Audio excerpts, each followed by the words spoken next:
Yo friends, I'm doing a series of videos about the 12 different principles of the design concept permaculture and talking about how I am applying those here on my own property. Permaculture is a design-based system thinking about how can we design land, design property in such a way that we have a sustainable usage of that land that gives us a lot of things and also provides a lot of things around us. Today we're talking about principle number 3, which is the idea of obtaining a yield. Of course, this makes a lot of sense for veggie gardeners. You put all that work into planting seeds and weeding and watering so that you can obtain the yield of fresh veggies. But this permaculture concept is more diverse than just growing stuff in a veggie garden. The idea is that when we do all this design work, it should be focused towards something and towards something meaningful for us. And that can be a lot of different things. Actually, one of the things that I appreciate most about this third principle is how it opens up and expands my typical thinkings of growing things on my property. For example, I have a pawpaw tree here in this tube. Now, of course, I will, in a few years, be obtaining a yield of fresh pawpaws, but this principle encourages us to think three-dimensionally, expand our concept of yield, and think what else can things provide for us. So this tree, for example, will eventually provide shade. It will provide a visual barrier between my house and the neighbor's property. Its fruit will drop lots of seeds that I'll plant here in my air-prune beds to grow more trees. It will expand some of the tree line here on my property, giving space for birds and insects and wild animals to shelter and find food.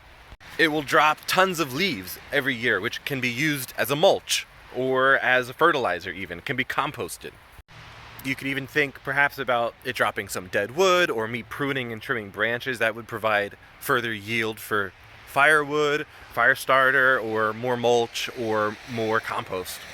This design concept is helpful for me because it encourages me to think about the many different yields that many different systems provide and finding ways to take advantage of and use all of those yields and not let them go to waste.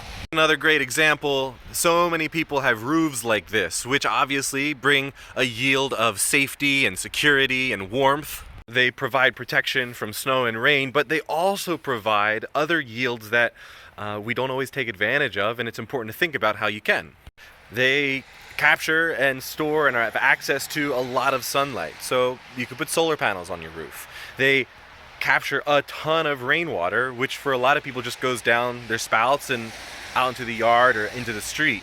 Thinking about how can we obtain that yield as opposed to watering our plants with water from the house, how can we water plants with free water from the roof? The small creek here on my property obviously provides a source of water for me to use. It also provides habitat for amphibians and for insects. The creek provides a unique growing space where certain plants can thrive where they wouldn't otherwise, things like arrowhead. The bees here, obviously they will provide a yield of honey every year, but they provide a lot more too. They pollinize a lot of the crops here on my property and in the 3-mile radius. They also provide just joy for me and peace. There's something really, really relaxing about opening up a hive and breathing those smells in and feeling the warm buzzing of the bees around. I could probably talk about every tree and shrub and speck on my property and how it provides yields for every being around it. And it's important for us to think about those and think about how we can obtain those for ourselves and for other beings, sharing those and utilizing it and not just letting it go to waste. Not just throwing leaves in a brown bag, putting out by the curb to be shipped off who knows where, but instead to use the yield of free compost and fertilizer and mulch on our own property.